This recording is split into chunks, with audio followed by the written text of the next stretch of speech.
नमस्कार दोस्तों, welcome to my rooftop garden. Let's grow together. अगर आप मेरे चैनल को नए हो तो please do subscribe to my channel.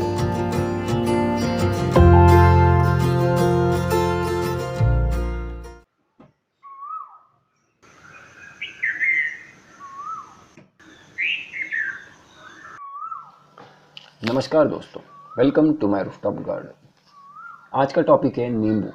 गमले में नींबू के पेड़ को उगाने का या एक नींबू के पेड़ को घर के अंदर उगाने के बारे में, स्पेशली रूफटॉप टेरेस गार्डन पे। ये जो आप नींबू का पेड़ देख रहे हो, इस पे अभी आप देख सकते हो कि बहुत सारे नींबू लगे हैं। ये पेड़ लगभग लदा हुआ है नींबुओं से, लेकिन ये कुछ साल पहले ऐसे नहीं था। मेरे नींबू के पौधे को पहले तो फूल नहीं आ रहे थे काफ़ी सालों तक। बाद में उनको फूल आने लगे, लेकिन वो सब के सब गिरने लगे, एक भी फल बनता नहीं था। तो इसलिए मुझे कुछ बदलाव करने पड़े। उसके वाटरिंग टाइमिंग पे, पानी कितना डालता था उस पे, कौन सी खाद डालता था उस पे। तो ये सब करने के बाद ये इतना ज़्यादा फल देने लगा है। तो दोस्तों, इस वीडियो को अंत तक ज़रूर देखना, क्योंकि इसमें मैंने बहुत सारी छोटी छोटी टेक्निक्स बताई है जो आप इस्तेमाल कर सकते हो, और उससे आपके नींबू के पेड़ को फल आने लगेंगे और जल्दी आने लगेंगे। तो क्या आप सभी अपनी बालकनी या बगीचे में धूप वाले स्थान पर नींबू का पेड़ उगाने के लिए तैयार है? जस्ट एक मिनट के लिए सोचो। आपके घर के नींबू का पौधा नींबुओं से लदा हुआ है, और आपको नींबू पानी, नींबू के अचार और घर के खाने के लिए नींबू की कांस्टेंट आपूर्ति आपके अपने बगीचे से हो रही है। यह वीडियो पूरा देखने के बाद आप भी ज़रूर नींबू का पौधा घर में लगाने का सपना देखोगे, और मुझे पता है कि आप उसमें ज़रूर कामयाब होगे।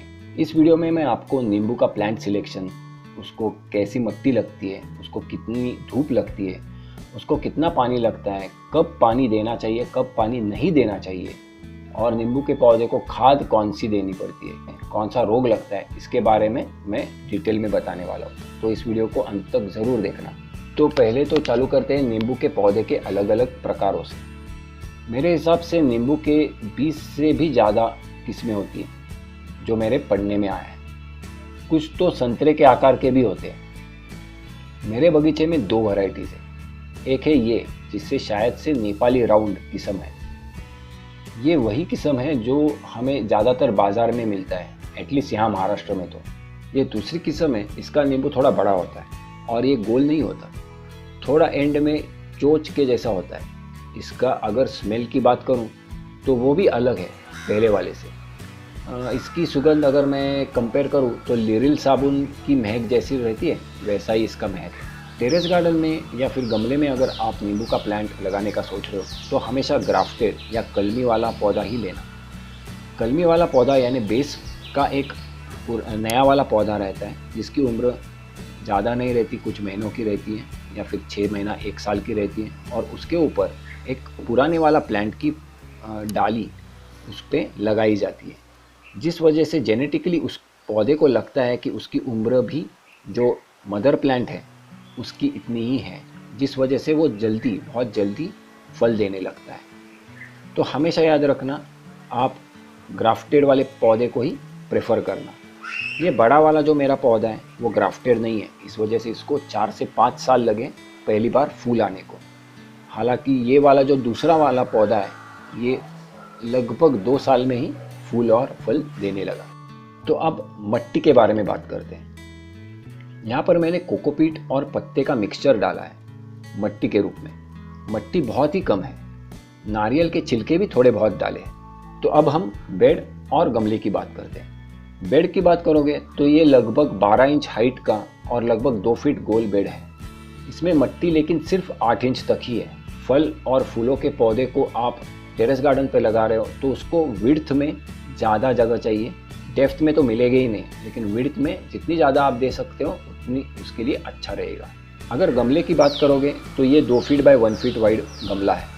ये प्लास्टिक का है तो गर्म होने का चांसेस बहुत है, लेकिन इसमें मैंने कोकोपीट ज़्यादा डाला है तो उसमें पानी रुकता है और उस वजह से ये समर में ठंडा रहता है। मेरा अनुभव ये है कि अगर नींबू के पेड़ को पानी अगर 2-4 दिन में समर में भी अगर टेरेस गार्डन में आपने दिया तो भी उसको काफ़ी रहता है, वो सर्वाइव कर देता है। एक बार भी पानी दिया 2-3 लीटर तो भी काफ़ी रहता है, लेकिन इसको ज़्यादा पानी दोगे तो इसको नुकसान होगा। इसलिए वाटर स्टोरिंग पॉट्स जो मैंने बहुत सारे वीडियोस में दिखाए वो बिल्कुल भी मत यूज़ करना नींबू के प्लांट पे। नींबू के पौधे को कौन सा खाद देते हो, कब देते हो, कितना देते हो और उसको पानी कितना और कब देते हो, ये बहुत डिसाइड करते हैं आपके पौधे को फूल कितने आएंगे और आएंगे तो वो टिकेंगे कि नहीं। सिट्रिक जाति के पौधे को काफ़ी पोषण की ज़रूरत रहती है। अभी ये वाला जो पौधा है ये लगभग 4-5 साल का है। पहले 1-2 साल मैंने इसको कुछ ज़्यादा खाद नहीं दिया था तो इसकी ग्रोथ कम थी। इसको सिर्फ पत्तों का कंपोस्ट दिया था। 2 साल पहले मैंने इसको NPK वाला ऑर्गेनिक खाद दिया, काफ़ी दिया था। फिर उसको बहुत सारे फूल आए, लेकिन वो फूल कुछ ही हफ्तों में बिना कोई फल दिए गिरने लगे। पिछले साल मैंने इसको अलग अलग टाइम पे 4 तरीके के खाद दिए। पहला वाला NPK ऑर्गेनिक खाद है जिससे मेरे पौधे को फूल बहुत ज़्यादा आए। दूसरा, मैंने घर पे ही पोटेशियम वाला केले के फल से लिक्विड खाद बनाया था, जो कि मैं महीने में 1 बार उसको देता था। पोटेशियम की ज़रूरत फल और फूल धारण करने के लिए बहुत होती है, लेकिन सबसे ज़्यादा फ़र्क मेरे हिसाब से पड़ा वो जब मैंने अगले 2 वाले, और वो चीज़ें ये है। पोटेशियम की ये पाउडर जो कि खनिज है और पत्थर के पाउडर के जैसा ही रहता है, लेकिन ये लाल कलर का रहता है। और दूसरा है वो बोन मील है, यानी स्टेरामिल। स्टेरामिल ये हड्डियों से बनाया जाता है। इंपॉर्टेंट चीज़ें, पानी कितना देते हो और कब देते हो। जब भी फूल आने का टाइम रहता है, फूल आए रहते हैं, तो उसका पानी थोड़ा कम कर देने का, ताकि उसका रिप्रोडक्शन का, उसका सर्वाइवल इंस्टिंक्ट बढ़ जाए, ताकि वो फल धारण करने के लिए, फूल धारण करने के लिए अपनी पूरी ताकत लगाए, और इस वजह से पौधे के फल और फूल बढ़ जाएंगे। हर पौधे की किस्म पे डिसाइड होता है उसको फूल कब लगेंगे। अब ये बड़ा वाला जो पौधा है उसको फूल जो है वो नवंबर-दिसंबर में ठंडी के समय लगते हैं, लेकिन ये जो दूसरा वाला गमले में है उसको फूल जो है वो मार्च-अप्रैल में लगते हैं। तो खाद जो है वो 2-3 महीने पहले, एटलीस्ट 3 महीने पहले फूल आने से उसको हमें अच्छी मात्रा में देने पड़ेंगे। तो अपने पौधे की फूल आने की, फल आने की जो साइकिल है वो टाइमिंग हमें पता रहना चाहिए। इस पौधे को मैं पानी बहुत ही कम देता हूँ। ये टेरेस गार्डन पे है, गर्मी में है, सीमेंट से घिरा हुआ है, फिर भी मैं इसको पानी बहुत कम देता हूँ क्योंकि इसकी पानी की ज़रूरतें ही कम है। कम पानी यानी समर में 2-3 दिन में 2-4 लीटर और विंटर में 5-6 दिन में 2-3 लीटर पानी। लेकिन पानी ड्रेन होना चाहिए रेनी सीजन में पूरी तरीके से, ये याद रहे।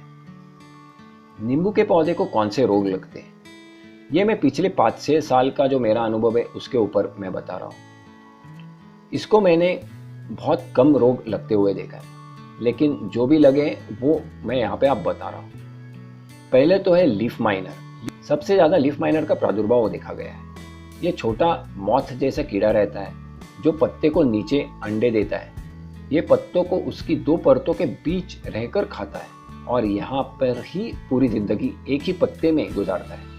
5-6 दिन पत्ते को खाने के बाद ये पत्ते के एंड में एक प्यूपा बनाता है और कुछ ही दिनों में वयस्क मॉथ इससे बाहर आके निकल जाता है। इसके अलावा कभी कभी व्हाइट फ्लाई, कभी कभी मिली बग्स, ये भी मैंने देखे। जब इसको नए फूल आने के रहते हैं तो उससे थोड़े महीने पहले, थोड़े हफ्ते पहले इसको बहुत ज़्यादा ग्रीन ग्रोथ आती है। ये जो ग्रीन ग्रोथ होती है उसको खाने के लिए कैटरपिलर्स बहुत ज़्यादा आकर्षित होते हैं। तो कैटरपिलर्स जो कि आगे जाके तितलियाँ बनने वाली है वो आती है।